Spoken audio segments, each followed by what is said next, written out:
squeeze a third one. I'm not sure if it's a good question for Paul or Didier. You know, in November, we saw the FAA propose a rule that they'll update the air carrier definition so that they could add powered lift operations to the same regulations covered by, you know, the commercial airlines, charters, and tours and things like that.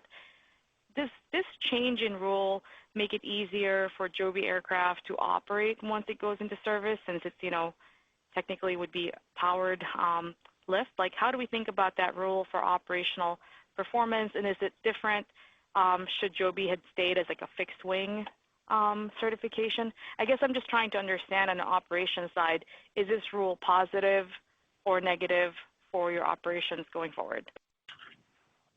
So I would say broadly some of these areas are positive, and I think indicative of what JB was alluding to at the front of the call.